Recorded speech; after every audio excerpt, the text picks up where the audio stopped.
Hello, guys. Welcome back to the pod. It's your girl Hat. Okay, I hate how I do this intro, but it's fine.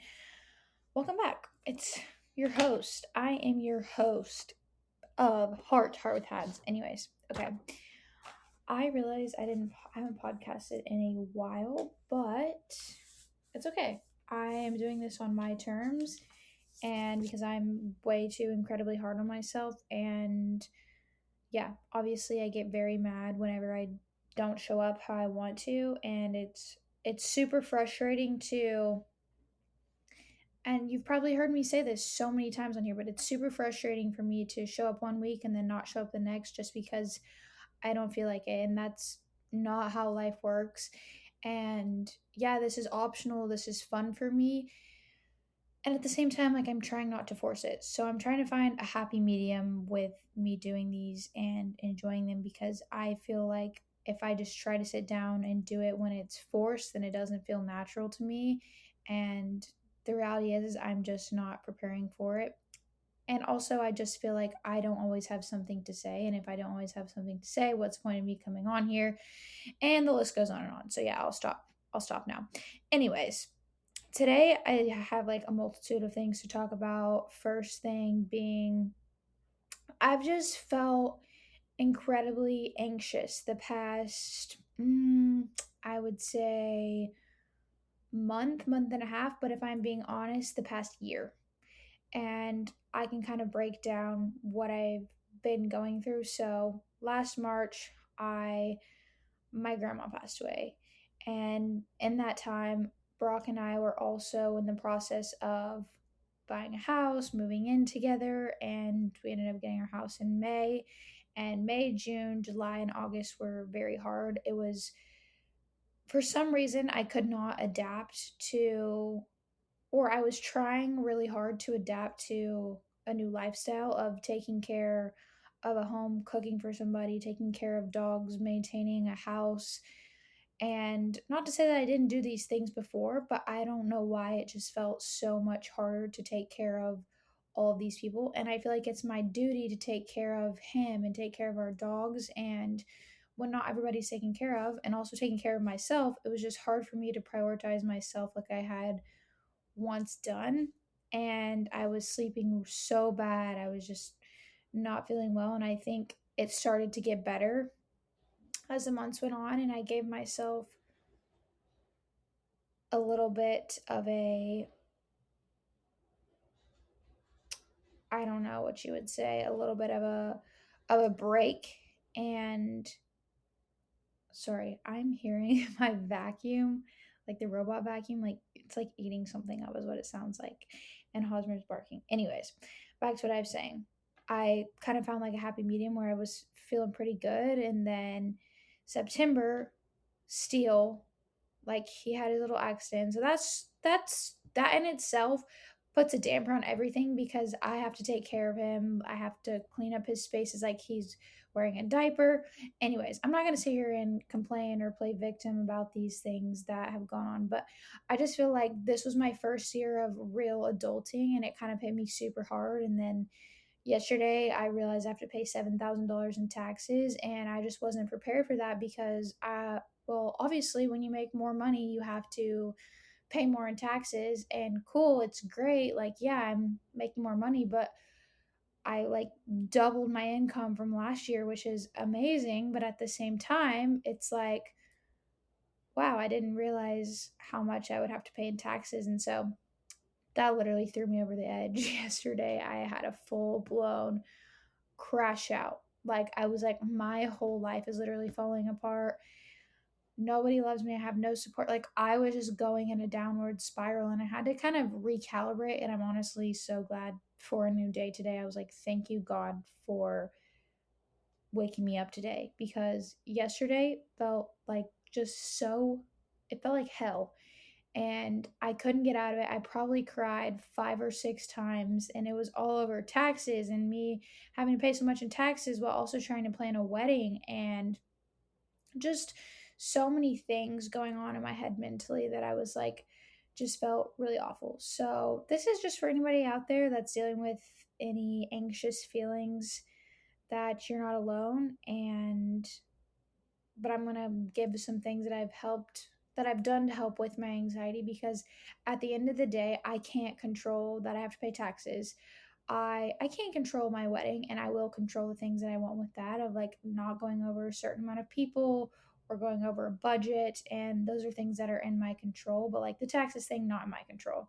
How I show up every day, how I continue to serve my clients and my people, and how I continue to show up online and market my business, like all of these things are entirely in my control, and I cannot sit here and play victim and say it's anybody else's fault, because at the end of the day, the all of the things that are going on in your life are simply a result of your actions and nobody else's.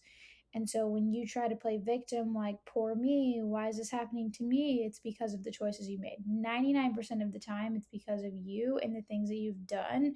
And this is something that I just really need to sit with. And honestly, I hate and I love Brock for this, because he gives me such a reality check. Today, he was like, stop playing the victim. He was like, you signed up for this. This is what you want to do. Like, obviously, yesterday he was very comforting, and today I was still being a little bit of a grouch. And he was like, literally, stop. You're playing the victim, and you need somebody in your life that's going to call you out on your bullshit like that.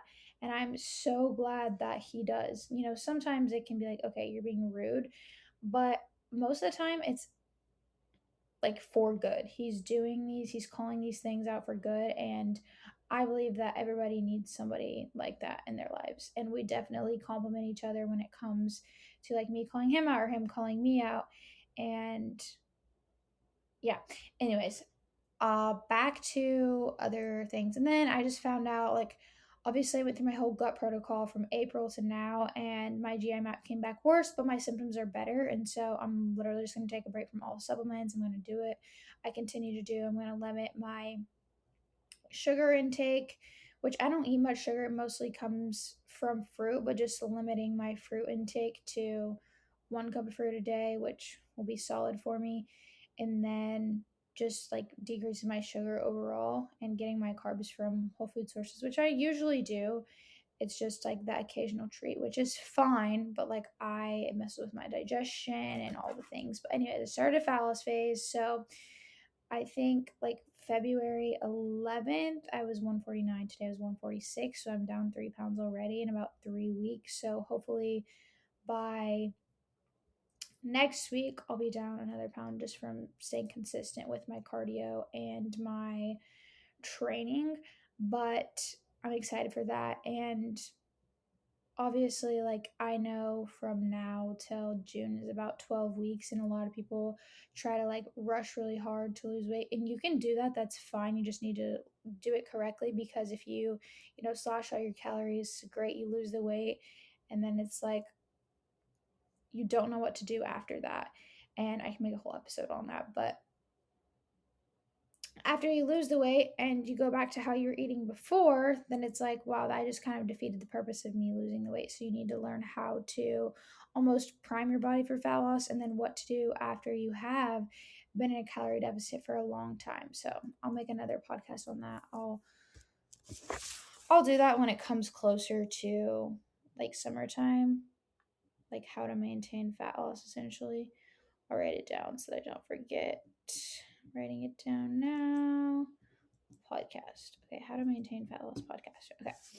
Anyways, so as I've been dealing with all these struggles and then just little things mentally that I'm like trying to work through, the first thing that I had to remember is, why do I do the things that I do? Like, I think it's always coming back to your why, because you can get so lost in the sauce of doing the same things every day and then not seeing the outcome that you want, and realizing, why did I start this process to begin with? I may not be where I want to be, but I likely have seen growth if I've been showing up in ways that I know are going to get me to my goals. And when you start to focus so much on the outcome and less on the process and less on the why, you start to become very anxious. You start to feel like shit. It's bad. Like, and I think I got to that spot, and I had to take a step back and be like, I'm not having fun anymore. I need to get back into a state of having fun. And so that's what I'm working to do. And like this podcast is fun to me. It's fun for me to get on here and ramble and yap and just be my authentic self. And when I don't do that consistently, when I don't do the things that I actually like, and I'm just like going through my days, going through the motions, just checking off a list and not actually having fun with it, it feels really bad. So I had to do a little mental audit yesterday and be like, what is it that I want?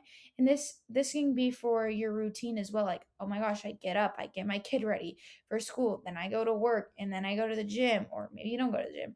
Then I go home and I cook dinner, and it's like this process of doing the same thing every single day, which don't get me wrong, like you have to do the mundane things, but whenever you're not having any fun, whenever you're not sprucing up, whenever you're not doing anything for you and taking care of you in your mind, it becomes really, really, really shitty.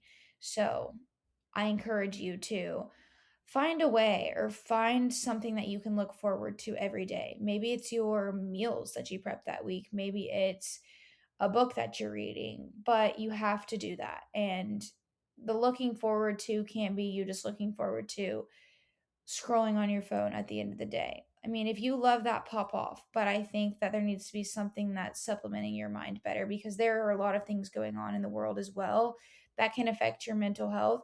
And it does affect me. Like, I take everything very to the heart. I would say I'm a like tender-hearted person, and I may not show it and I may not express that, but I do feel things deeply. And whenever there are things that I see that are just scary and like worrisome, I I stress about that. I get anxious about those things. And so I have to remove myself. Like, I have barely been on social media the last 2 days because I just need that for my own mental sanity.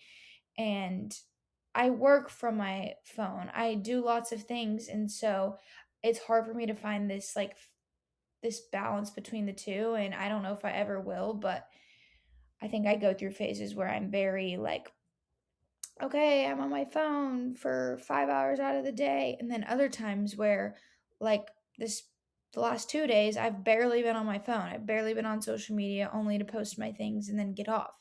And it just feels so much better that way. But I know that I can't always do that because I have conversations with people and DMs with people that, need my help, and which is great, and I love doing that, but it's like it's so exhausting to like constantly be going back and forth. So just having clear cut boundaries, leaving my laptop in my office, and when I get out of here, no work.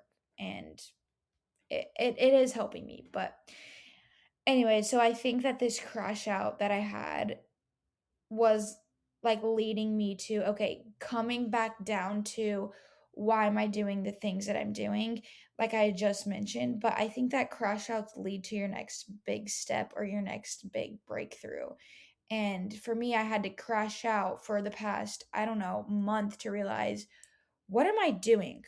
Why am I doing the things that I'm doing? Because like I mentioned, I often get so caught up in the goal that I forget, why am I doing this in the first place? What was the goal of me even doing this? And it's just hard because hardships will come up, but it's like you still have to resort back to, why am I doing it? And then what is this trying to teach me? I'm always like, okay, what is this teaching me in this moment? X happened, and now what am I going to do about it to make sure that I feel better or it doesn't happen again? Or just the big lesson. I always take everything as a lesson, a learning lesson, and I try to apply it. Even though I feel very shitty in the moment after the fact, I'm like, okay, you deserve to feel like, I mean, like, it's okay to feel like that. I think that when I feel those feelings of me crashing out and crying 4 times in a day, I think that that's not right, that it's not normal, that something's wrong with me. And the truth is nothing's wrong with me. It's part of the human experience. And I think that I don't like to show my weaknesses, and because it's vulnerable, and I don't want people to know that I'm struggling, even though I do struggle, and it's okay to struggle. And I think that I try to downplay or be like, no, you're not allowed to. You're not allowed to have a day where you only get 2,000 steps and where you only eat 2 meals and you work and then you cry 4 hours. Like, I tell myself that I'm not, like, yesterday is the first time I'd ever done that. And so I know that I was hitting like rock bottom burnout, and it felt so bad, but today looking back, it felt really good to do that, to allow myself to just be a fucking human and not a robot, and not wake up, meditate, do my Bible, eat dinner or eat breakfast, make food for the dogs, get on, do my hour of walking, sit down on my desk for 2 hours straight, get up and do this. Like, being robotic is actually so fucking, excuse my language, but frustrating. It puts me in this loop of I have no creativity. Like, I just feel so terrible because it's so robotic. Anyways, but another thing that I had to remind myself is that there is levels to this shit. I mean, if I was just looking back at myself from last year to this year, the amount of progress that I've made within my work life and my relationships and all the things, but it's so hard to do that because I am somebody that is always wanting and striving for more. And it's a very, I wouldn't say it's a toxic trait. I think it's just like something that I can notice is that I'm a person that what I have is never good enough. And I I'm not going to say I hate being that way, because while it is frustrating that nothing I have will ever be good enough, I know that that's what helps me propel forward and continue to make progress and continue to lead myself towards the success that I want. But it is a very hard and frustrating thing to have to feel, and it's a heavy thing, I guess I should say, to feel constantly of like nothing I do is ever enough, and then I always want more than what I currently have. So, something that I'm just currently having to work through on my own. But I would also say that if you feel like you're in a season where you're incredibly anxious, take a break from social media. You don't have to be on there. You don't have to be scrolling and seeing what other people are doing. And I think that's what also makes things difficult is I follow a bunch of other coaches and people that do the same thing that I do, and I see what they post and I'm like, wow, they're doing such a great job. And then it's like, well, you can't emulate them because you can't copy them. And so it's like, well, I have to come up with my own ideas myself. And so taking a break from that's going to help me a lot and bring me back into my own shell. But for other people listening that are not in that same boat, I think it just helps you with, you don't see the world, things that are going on. You don't have to compare yourself to other people. Like, you're just simply living without the need of approval for others, or without having to give input what other people are doing, or just constantly seeing things that you're like, we as humans shouldn't be seeing what somebody else is doing every single day. And I think that makes a lot of people feel really shitty about their own current situation and circumstances, that they make themselves more anxious. At least I do, anyways. And then another thing that I wanted to touch on is sitting with your emotions before making irrational decisions.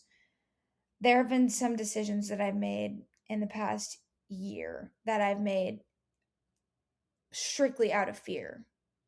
And I don't regret them because they've obviously taught me the lessons and things that I've had to go through. But I will say is they were all made out of fear. All of those decisions were rooted in fear. And I'm not saying that you can't make decisions when you're in a fearful mode, but I'm saying I think you should make your decisions when you're in a more logical zone. Like, is this really something that's worth it to me, or can I explore other options?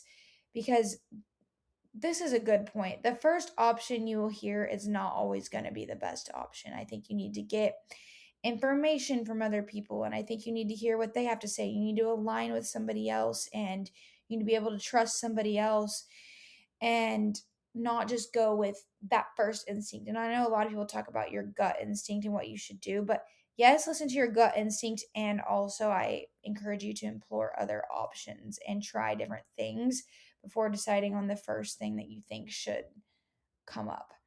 So, making decisions, obviously, sit with that, and then sitting with your emotions. So, like yesterday, I was very emotionally charged and I could have made so many decisions. Like, I got my GI map results back, like I said, and immediately I was like, oh, I need to do this supplement. I need to take this. I need to do this. And I was like, breathe. How about you just take a break from all of it?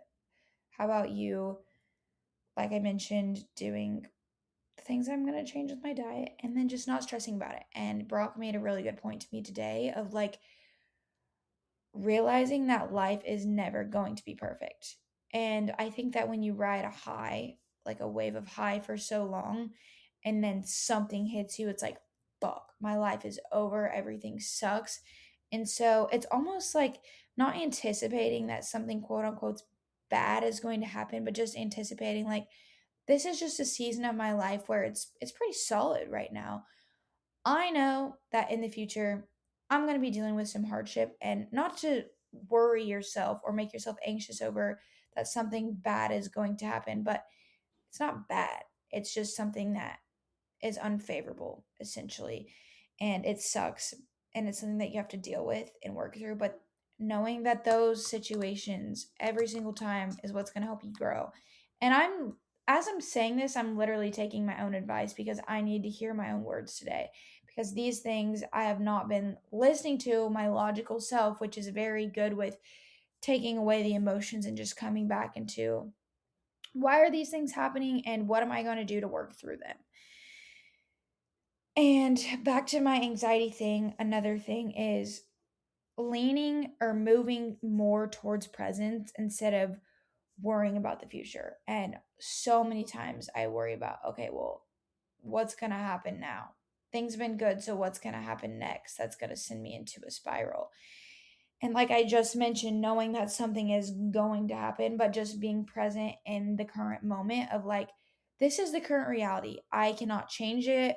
All I can do is continue to do what I know I need to do in order to get into the next season, the next phase of life that's a little more breath of fresh air, right?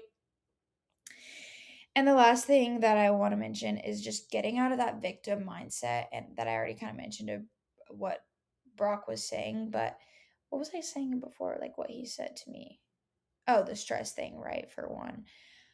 But also too, another little thing that I wanted to mention is think of your life as like steps, right? There's going to be times where you're growing and things are great and they're going so well. And then you're going to be stagnant, and then you get on the top of that step and you're just flatlining. And then you go back up the next step and then you're just flatlining. And it's just an onward, you go up and then you cruise. You go up and then you cruise. Up, and then all those times where you go up are usually those hard big lessons that you have to learn about yourself, but those are the growth spurts. Like the going up, oh, I'm growing, I'm doing good, I'm doing good. And then the stagnant. And so just thinking about your life on that kind of level. But I think that's all I have to talk about today. I really wanted to get a lot of these things off my chest, and just know like if you're going through a season of hardship, that it's just a test, right? Everything that you go through is a test of how am I going to get through this and what's it teaching me and how will I grow from this. So I hope you guys enjoyed this episode. I know I really enjoyed it, just getting my feelings out there.